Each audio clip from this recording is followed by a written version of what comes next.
अस्सलामुअलैकुम। उम्मीद करता हूँ इकबाल के शाहीन बिल्कुल ठीक-ठाक होंगे।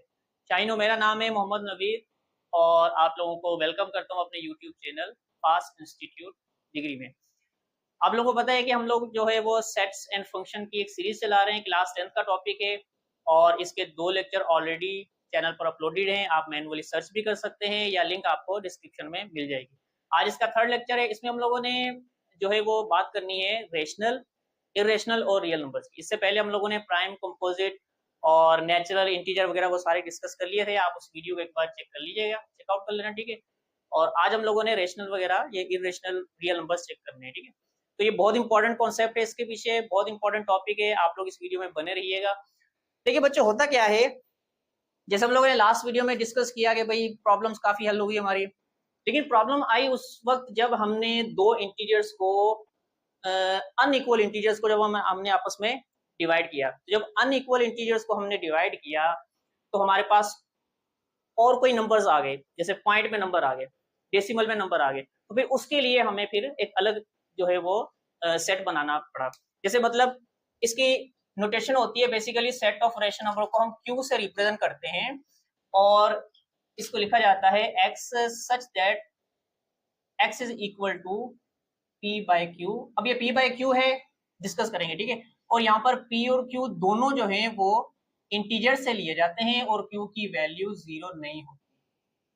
पहली चीज तो आप ये समझ लें, आप जानते हैं कि 0 से डिवीजन पॉसिबल नहीं है, इसीलिए हमने 0 को बाहर निकाल दिया कि भाई ये जो डिनोमिनेटर है ना, न्यूमिनेटर और डिनोमिनेटर में, न्यूमिनेटर में तो 0 आ सकता है लेकिन क्यू जो है यानी डिनोमिनेटर में 0 नहीं आ सकता, बिकॉज 0 के साथ जो डिवीजन है वो परमिसिबल नहीं है, उसको अलाउ नहीं है, हम 0 के साथ डिवीजन नहीं कर सकते, ठीक है बेटा? अब देखें, अच्छा इसके बाद एक चीज ध्यान में रखिएगा, यहाँ पर नोट कर लेना कि ये जो रेशनल नंबर है ना, बेसिकली ये रेशियो होता है। आप देखिए नाम से क्लियर है, रेशनल, यानी अगर इसके आप यहाँ तक का टुकड़ा तोड़ लें तो रेशियो है। ये किस चीज का रेशियो है? Ratio of 2 integers. मतलब 2 इंटीजर्स का जब आप रेशियो करते हैं ना, तो आपको बेसिकली एक रेशनल नंबर्स मिलता है, ठीक है? जैसे मिसाल के तौर पर अब हर वो नंबर, हर वो रेशियो जो है ना इस टाइप का, जिसमें p बाय q टाइप के नंबर्स हैं, जैसे मान लें 3/5 है, 6/8 है, -7/10 है, -11/20 है। आप देख रहे हो कि हर नंबर में न्यूमिनेटर डिनोमिनेटर दोनों इंटीजर्स हैं। भाई 3 integer, 5 integer, 6 integer, 8 integer, -7 integer, 10 भी इंटीजर है, -11 इंटीजर है, 20 भी इंटीजर है। इस तरीके से और भी बहुत सारे नंबर, मान लो 1000 डिवाइडेड बाय 5000 वगैरह वगैरह, ठीक है? या 7/100 कर लें, 8/25 कर लें, -9/15 कर लें एंड सो ऑन। हर बार आप देख रहे हैं कि हमारे पास दो दो इंटीजर्स का क्या है, एक रेशियो है, न्यूमिनेटर भी है, डिनोमिनेटर भी है। क्लियर है? तो ये सारे नंबर आपके पास क्या होते हैं? रेशनल होते हैं। अच्छा इसके अलावा मान लें अगर आपके पास अंडर रूट में आ गया, अब अंडर रूट 4 आ गया, अब इसका क्या करें? एक चीज ध्यान में रखिएगा, अंडर रूट में अगर आपके पास परफेक्ट स्क्वायर टर्म आ गई, जैसे 4 का अंडर रूट क्या होता है? 4 का स्क्वायर रूट भाई 2 होता है, 2 होता है तो 2 क्या है भाई? 2 को आप 2/1 लिख सकते हैं ना, कोई प्रॉब्लम तो नहीं है। डिनोमिनेटर तो हर नंबर के नीचे है ये, अगर आपको डिनोमिनेटर नहीं मालूम तो आप उसको डिनोमिनेटर में नीचे 1 लिख सकते हैं। तो ये अगर मतलब अंडर रूट में 4 आ गया तो ये भी बेसिकली रेशनल होता है, क्लियर ध्यान में रखिएगा। इसी तरीके से अंडर रूट में 9 है तो वो 3 होता है, तो ये भी रेशनल है। अंडर रूट में 16 है, उसका आंसर 4 होता है, ये भी रेशनल है। अंडर रूट में 25 है, उसका आंसर 5 होता है, ये भी रेशनल है। एक चीज ध्यान में रखिएगा, मैंने आपको एक ऑर्डर बताया था कि n is a subset of w and w is subset of integer and integer is subset of rational number. कुल मिलाकर कहानी ये कह रही है कि भाई जो नेचुरल नंबर है वो रेशनल भी होता है, क्योंकि नेचुरल नंबर होल नंबर होता है, होल नंबर इंटीजर होता है, इंटीजर रेशनल होता है। हर इंटीजर रेशनल नंबर होता है। क्यों? क्योंकि देखो हर इंटीजर, मान लो अपना 5 है, 5 को आप 5/1 लिख सकते हो। जब आप 5/1 लिखोगे तो you can clearly see that it satisfy the properties of rational number like p by q। भाई न्यूमिनेटर भी है, डिनोमिनेटर भी है। यहाँ पर न्यूमिनेटर में आपके पास 5 है, डिनोमिनेटर में 1 है, ठीक है? इसी तरीके से 7 अगर एक इंटीजर है तो 7/1 आप इसको लिख सकते हैं, 8/1 लिख सकते हैं, 9/1 लिख सकते हैं, सो ऑन। मतलब हर इंटीजर रेशनल नंबर होता है। ये चीज मैंने आपको समझानी थी फिलहाल। अच्छा उसके बाद अंडर रूट के अंदर ये कहानी चलती रही। फिर ठीक है। अच्छा मान लें अंडर रूट में कुछ चेंजिंग आ गई, किसी ने आपको 8 दे दिया और इंडेक्स में 3 दे दिया। अब यहाँ पर इसकी सेकेंड पावर थी, क्लियर है। अब यहाँ पर इंडेक्स में 3 आ गया। अब इसका क्या करेंगे, देखिए इसको हल करने के लिए आप यूं कर लें, जाहिर बात है जब इंडेक्स को आप तोड़ेंगे तो ये बन जाएगा 1/3, और हम जानते हैं कि 8 को हम 2 की पावर 3 में लिख सकते हैं। तो जब इसकी 2 की पावर 3 ऊपर वाले 1/3 से मल्टीप्लाई होगी तो ओवरऑल आंसर आपके पास 2 आ जाएगा। कहने का मतलब ये है कि 8 जो है वो इसकी 1/3 पावर है, यानी इसका जो थर्ड रूट है ना वो बेसिकली 2 है।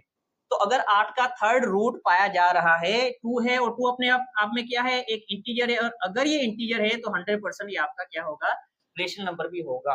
तो कहने का मतलब ये हो गया कि अंडर रूट की पावर इंडेक्स में 3 है और 8 भी अगर आपको मिल जाए तो वो भी रेशनल है।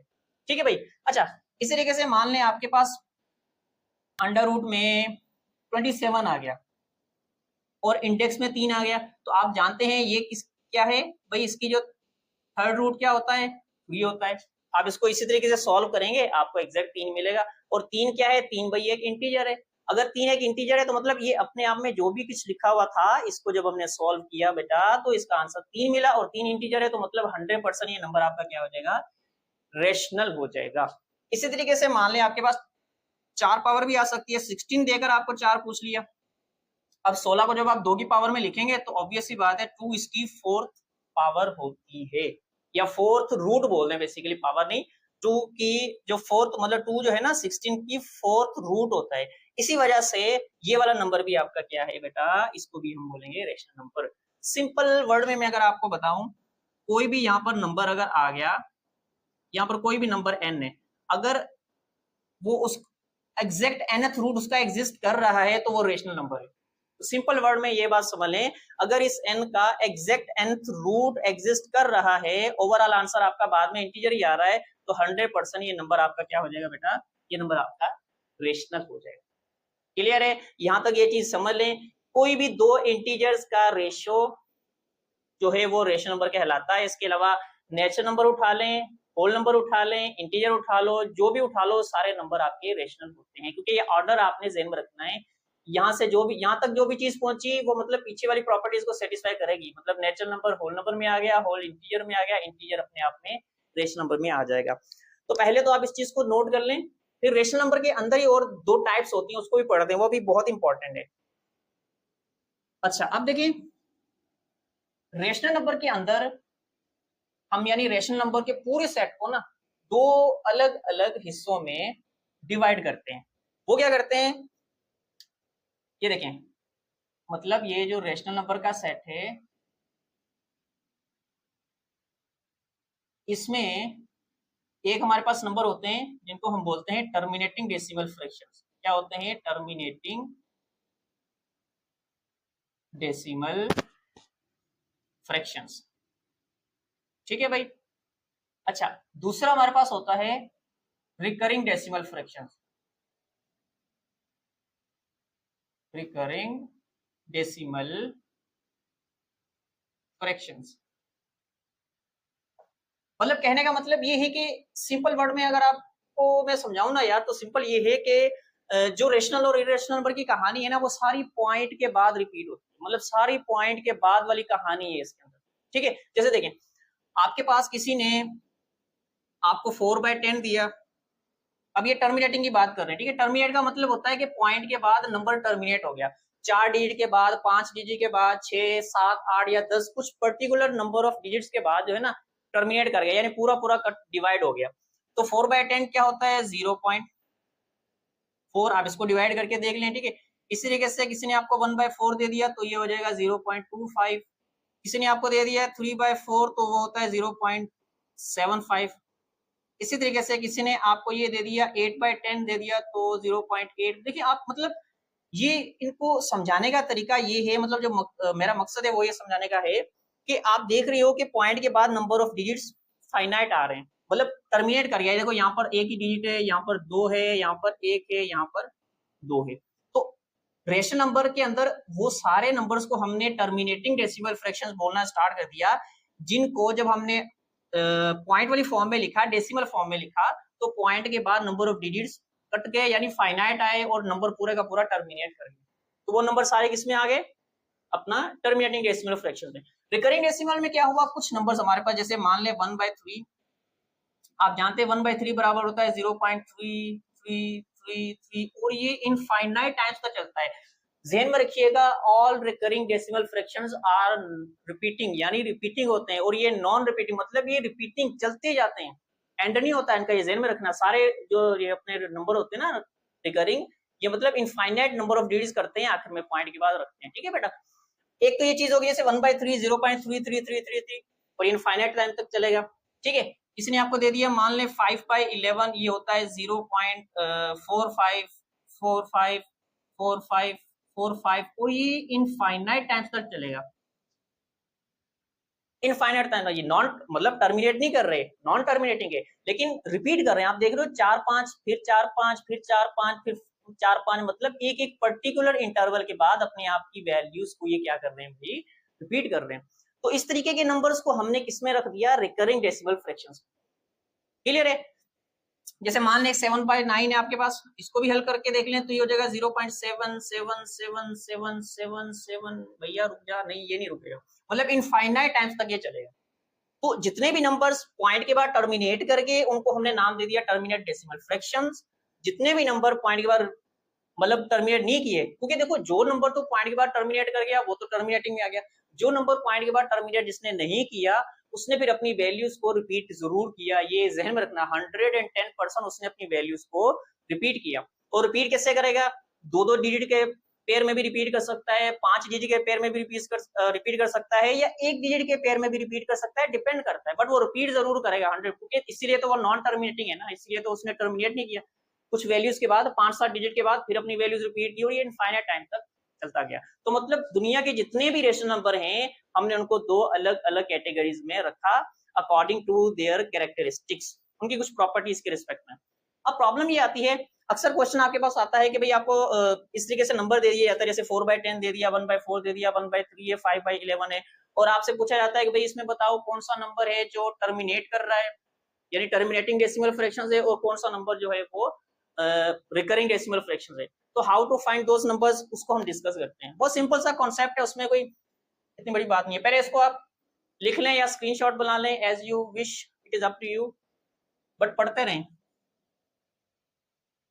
अच्छा, अभी हमने बात करनी है रिकरिंग डेसिमल फ्रैक्शंस और ये कैसे निकालते हैं टर्मिनेटिंग, ठीक है। सबसे पहले आपने क्या करना है भाई, आपके पास जो भी, ये स्टेप्स को ध्यान में रखिएगा, जो भी आपके पास P/Q वाला नंबर जो है, इसको आपने कन्वर्ट कर देना है किसमें, इसकी लोवेस्ट फॉर्म में कन्वर्ट करना है, convert it into its lowest form, कि भाई इसकी लोवेस्ट फॉर्म में आपने इसको कन्वर्ट कर। अब लोवेस्ट फॉर्म में कन्वर्ट करने का मतलब ये हुआ कि जैसे 8/10 है, तो आप उसको पहले टेबल लगाओ, 2 4 8, 2 5 10। जब आप देखोगे भाई अब ये सिंप्लीफाइड फॉर्म में आ गया, अब ये बिल्कुल लोवेस्ट फॉर्म में आ गया, मजीद इसको हम ब्रेक नहीं कर सकते, तब तक वहां तक आपने उसको ले आना। ये पहला स्टेप आपने करना है। दूसरे स्टेप में आपने इसके प्राइम फैक्टर निकालने, किसके, डिनोमिनेटर के। Find prime factors of denominator, जो भी आपके पास डिनोमिनेटर आया ना, उसके आपने प्राइम फैक्टर्स निकालने। अच्छा, प्राइम फैक्टर्स अब क्या है, अगर आपके पास प्राइम फैक्टर्स, ये देखो प्राइम फैक्टर्स का ध्यान में रखना, अगर उसके प्राइम फैक्टर्स में सिर्फ ओनली 2 है या 5 है या 2 और 5 दोनों है, ध्यान में रखिएगा, इंपॉर्टेंट कॉन्सेप्ट है। जब आपने प्राइम फैक्टर्स निकाले तो उस नंबर के डिनोमिनेटर के जितने भी प्राइम फैक्टर्स आए, उनमें सिर्फ या तो 2 आया, जैसे 8 है, 8 के प्राइम फैक्टर्स 2 ही होता है, 2 into 2 into 2, ठीक है। 16 में भी 2 into 2 into 2 into 2 आएगा, अगर 2 आ गया तो ठीक है, या सिर्फ 5 आया, ओनली 5 है। 5 मतलब जैसे आप यूं समझ लें 5 अपने आप में 5 है, या 25 है, या अपना 125 है, तो सिर्फ अगर 5 आ गया तो वहां पर भी सही है। अगर आपके पास कुछ इस तरीके के नंबर आ गए कि मतलब 2 भी है और 5 भी है, जैसे 10 है, 2 into 5, क्लियर है ना। 20 में भी आपका 2 into 2 into 5 आ जाता है। तो अगर इस तरीके के फैक्टर्स आपके डिनोमिनेटर में आपको मिले, तो 100% वो नंबर आपका क्या होता है, तो वो नंबर आपका टर्मिनेटिंग होता है, ये ध्यान में रखिएगा, टर्मिनेटिंग। और अगर इसके अलावा कोई एक भी, यानी एनी वन अनदर फैक्टर, अगर सिर्फ एक भी फैक्टर अलग आ गया तो फिर वो क्या बन जाता है, फिर वो अपना मतलब रिकरिंग डेसिमल फ्रैक्शंस में आ जाता है। जैसे मतलब कैसे, मिसाल के तौर पर आपके पास एक नंबर है 8/10, आपने इसको लोवेस्ट फॉर्म में कन्वर्ट किया, 2 4 जा 8, 2 5 जा 10, यानी 4/5।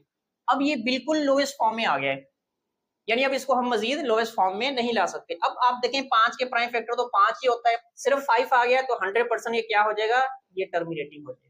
आपको इसको हल करने की जरूरत नहीं, यानी वो लॉन्ग डिवीजन मेथड से नहीं हम डिवाइड करते, वो उसको करने की जरूरत नहीं है। अच्छा, अगर मान लें आपके पास कोई और नंबर आ गया, किसी ने आपको दे दिया 10/15, तो आप क्या करो, इसको लोवेस्ट फॉर्म में लिखने की कोशिश करो भाई। 5 2 जा 10, 5 3 जा 15, ये हो जाएगा 2/3। अब नीचे, अब इसको हम मजीद लोवेस्ट फॉर्म में नहीं ला सकते। अब देखें 3 है डिनोमिनेटर में, 3 के प्राइम फैक्टर भी 3 होता है। देखो अब 3 के प्राइम फैक्टर में ना 2 आया ना 5 आया, ना 2 और 5 दोनों थे, तो अपने आप में ये जो नंबर है ये क्या बन जाएगा, ये रिकरिंग डेसिमल फ्रैक्शन बन जाएगा। आपको इसको लॉन्ग डिवीजन मेथड से हल करने की जरूरत नहीं है, 110% ये क्या हो जाएगा, रिकरिंग डेसिमल फ्रैक्शंस हो जाएगा। तो बस यही है, कोई हाई फाई कॉन्सेप्ट नहीं है। बस आप क्या करो, आपके पास जो भी नंबर है आप उसको लोवेस्ट फॉर्म में कन्वर्ट करें, फिर उसके डिनोमिनेटर के फैक्टर्स निकालें, उसके प्राइम फैक्टर्स में अगर 2 आया, सिर्फ 2 है या सिर्फ 5 है या सिर्फ 2 और 5 दोनों भी अगर आ गए ना, तो भी वो टर्मिनेटिंग होता है।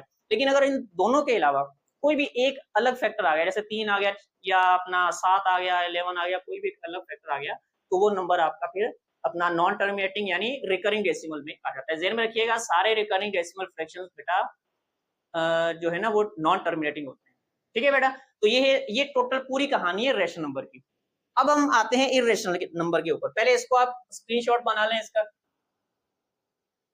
अच्छा, इर्रेशनल नंबर में क्या होता है भाई, देखें जितने भी हमारे पास रियल नंबर है ना, उसमें से आप रेशनल नंबर साइड पे कर दो, बाकी जो भी मवाद बचता है ना वो सारे का सारा इर्रेशनल है। कैसे मतलब, जैसे हमने इरेशनल की डेफिनेट रेशनल नंबर्स के सेट को निकाला ना, ऐसे इरेशनल की भी होती है भाई, क्यू कॉम्प्लीमेंट उसको ऐसे शो करते हैं। उसमें सारे नंबर वो आते हैं जो p/q की फॉर्म में नहीं लिखे जाते, बस यही एक इसकी चेंजिंग है। और इसमें p/q क्या होता है, z से बिलोंग करता है, q is not equal to 0, ये वही रेशनल वाली बातें हैं। बस ये पॉइंट आपने ध्यान में रखना है कि उसको हम p/q वाली फॉर्म में नहीं लिख सकते। क्लियर है भाई, यानी मतलब इरेशनल नंबर वो होते हैं बेटा जिनको दो इंटीजर्स के रेशो में नहीं लिखा जा सकता। जैसे जैसे आप लोगों को पता होगा √2 होता है, √2 की वैल्यू होती है 1.414213 एंड सो ऑन। क्लियर है, या √3 हमारे पास होता है 1.732050 एंड सो ऑन, मतलब पॉइंट के बाद चलते जाते हैं नंबर। इसी तरीके से √5 होता है 2.236067 एंड सो ऑन। आपको याद होगा पाई पाई की वैल्यू होती है 3.141592 एंड सो ऑन। इसी तरीके से एक हमारे पास ई होता है जिसको बोलते हैं यूलर नंबर, वो होता है 2.718281 एंड सो ऑन। आपने देखा, अब हालांकि मैंने बस कुछ 5-6 डिजिट तक नंबर रखे हैं, ठीक है ना, आगे बहुत सारे नंबर्स हैं, बट ये सारे रैंडमली आ रहे हैं, यानी कोई पर्टिकुलर ऑर्डर ये जो है ना वो मतलब फॉलो नहीं कर रहे, रिपीट नहीं करेंगे। जैसे 7 1 है, फिर 8 2 आ गया, फिर 8 1 है, आगे इस तरीके से चलते जाएंगे और इनफाइनाइट तक चलते जाते हैं ये नंबर्स। ना अपने अपनी वैल्यूज को रिपीट करते हैं, ना ही अपनी वैल्यूज को टर्मिनेट करते हैं। ठीक है ना, तो मतलब जितने भी नॉन टर्मिनेटिंग नॉन रिकरिंग, क्या डेफिनेशन है इसकी, non terminating and non recurring decimal fractions are irrational numbers. बस बात खत्म, ठीक है ना। और हमने इसको कॉम्प्लीमेंट इसलिए कहा कि भाई रेशनल, आप याद होगा आप लोगों को, कॉम्प्लीमेंट हम नेक्स्ट क्लास में डिस्कस करेंगे बेटा। कॉम्प्लीमेंट का मतलब क्या है भाई, रेशनल नंबर का कॉम्प्लीमेंट करने का मतलब है कि हमारे पास यूनिवर्सल सेट होता है रियल नंबर, तो रियल नंबर के सेट में जब हमने रेशनल नंबर को निकाल दिया तो बाकी जो भी बचा वो हमारे पास क्या आ गया, इरेशनल नंबर आ गया। ठीक है, तो ये एक चीज ध्यान में रखिएगा, मैं इनको बकायदा ऐसे सर्किल बना लेता हूँ, एक ये पाए और ये एक ई वाला जो नंबर है, these two are very very important irrational numbers. आपको और कुछ पता हो या ना हो, लेकिन गाइस ये पाई की वैल्यू और पाई का और ई की वैल्यू और ई का पता होना चाहिए कि ये दो नंबर्स तो 110% क्या होते हैं, इरेशनल होते हैं। ये ध्यान में रखिएगा, ये आपने कभी नहीं भूलना। यानी आप बायोलॉजी के भी स्टूडेंट अगर हैं ना, आपने फर्स्ट ईयर इंटर में क्लास 11 12 में जो है वो बायोलॉजी भी पढ़नी है, फिर भी इन दो चीजों को आपने नहीं भूलना भाई। ये आपको याद होना चाहिए कि भाई पाई और ई क्या है, दो इंपॉर्टेंट इरेशनल नंबर्स हैं। अच्छा, इसके बाद एक चीज ध्यान में रखिएगा, अगर आपके पास अंडर रूट में कोई भी नॉन परफेक्ट स्क्वायर टर्म मिल गई, आपको कोई भी नॉन परफेक्ट स्क्वायर टर्म अगर आपको मिल गई, तो वो 100% जो नंबर होता है वो क्या होता है भाई, वो इरेशनल होता है। बस आप ये ध्यान में रख लें। इसका मतलब क्या हुआ, जैसे देखिए under root 2 non perfect square है, अंडर रूट 3 नॉन है, अंडर रूट 5, हालांकि अंडर रूट 4 बीच में आता है, बट अंडर रूट 4 एक परफेक्ट स्क्वायर टर्म है, तो वो रेशनल आप में आ गया, इरेशनल नहीं है। इसी तरीके से अंडर रूट 6 क्योंकि 6 भी एक नॉन परफेक्ट स्क्वायर है। अंडर रूट 6 के बाद अंडर रूट 7 है, अंडर रूट 8 है, अंडर रूट 10 है, अंडर रूट 11 है, अंडर रूट 12 है, अंडर रूट 13 है। मतलब अंडर रूट में जितने भी नॉन परफेक्ट स्क्वायर टर्म्स आएंगी वो 100% हमेशा क्या होती हैं, इरेशनल होते हैं। जैसे अगर अंडर रूट 8 को आप सिंप्लीफाई करना चाहो, तो आप जानते हैं इसको हम 4 इंटू 2 लिख सकते हैं, और 4 का अंडर रूट 2 होता है 2 अंडर रूट 2। अब ये 2 तो अंडर रूट से बाहर आ गया, लेकिन एक 2 आज भी अंडर रूट के अंदर है, तो जो 2 अंडर रूट के आज भी अंदर है, वो अपने आप में फिर इरेशनल नंबर्स होने की निशानदेही करता है, क्योंकि आप जब इसको इससे 2 से मल्टीप्लाई करेंगे तो फर्क नहीं पड़ेगा, नंबर आपका फिर भी इरेशनल ही होगा। तो गाइस ये होता है सारा का सारा इरेशनल नंबर का खेल, और रेशनल नंबर का हम ऑलरेडी डिस्कस कर चुके हैं। अब लास्ट में हम थोड़ी सी बात करते हैं रियल नंबर्स की।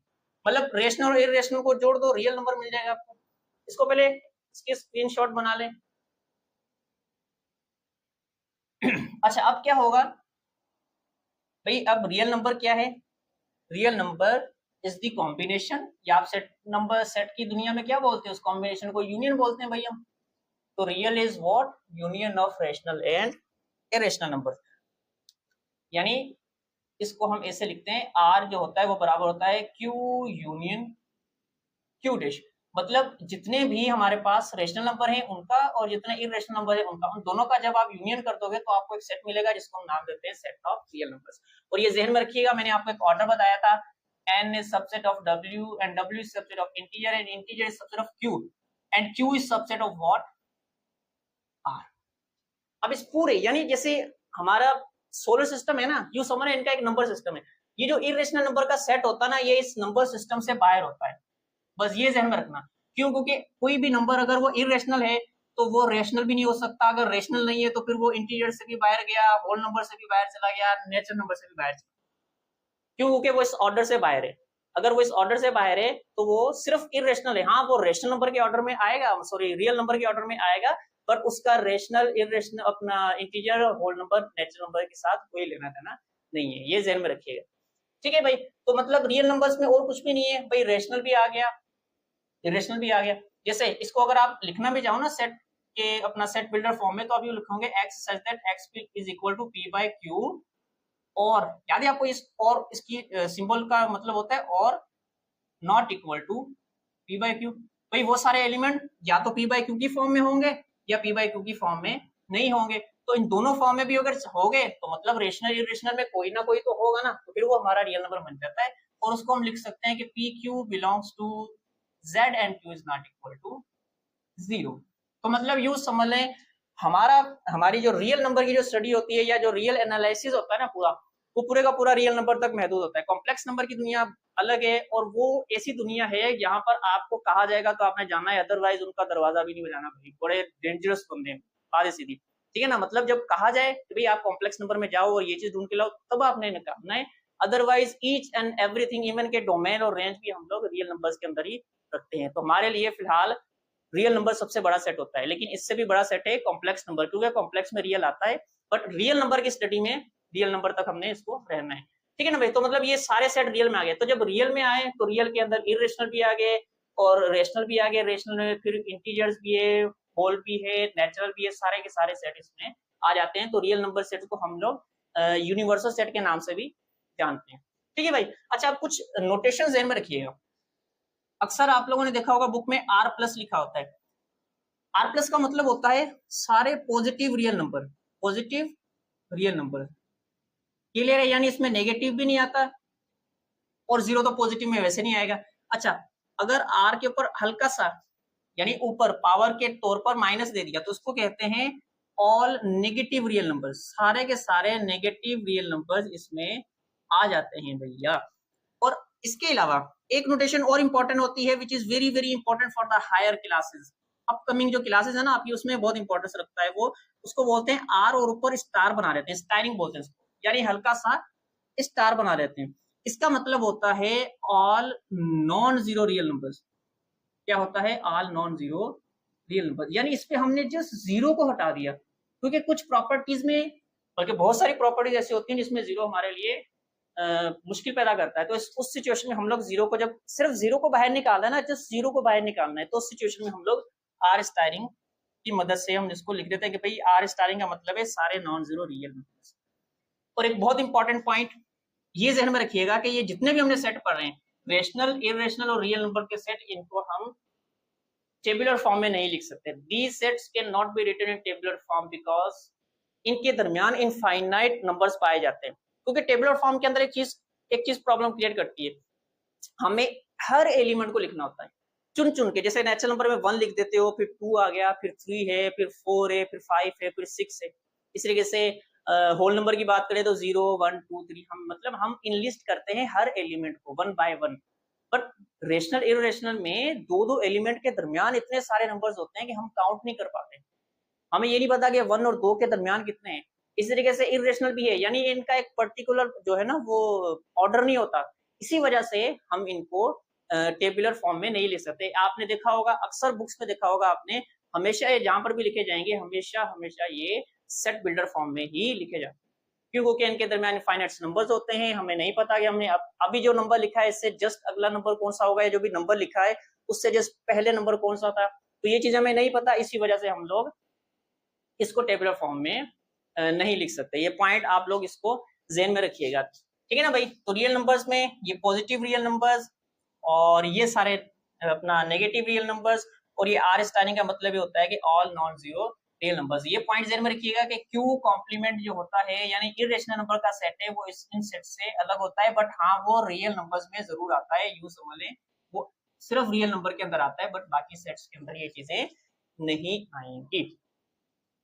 तो आप इसको बेटा पहले अपने पास लिख लें या इसका एक स्क्रीनशॉट बना लें। कुछ भी नहीं है, रेशनल और इरेशनल नंबर हमने पढ़ा, उनका यूनियन कर दोगे तो आपको सेट ऑफ रियल नंबर्स मिलेगा। तो गाइस आज के इस वीडियो लेक्चर में इतना ही था। हम लोगों ने इसमें जो है वो ओवरऑल पिछली वीडियो में भी हमने कुछ सेट्स पढ़े थे, आज हमने वाइंड अप कर दिया ये जो मतलब इंपॉर्टेंट सेट्स थे। इंशाल्लाह नेक्स्ट वीडियो में कुछ जो है वो नई टॉपिक के साथ, नई चीजों के साथ मुलाकात होगी। तब तक अपना बहुत बहुत ज्यादा ख्याल रखिएगा। अल्लाह।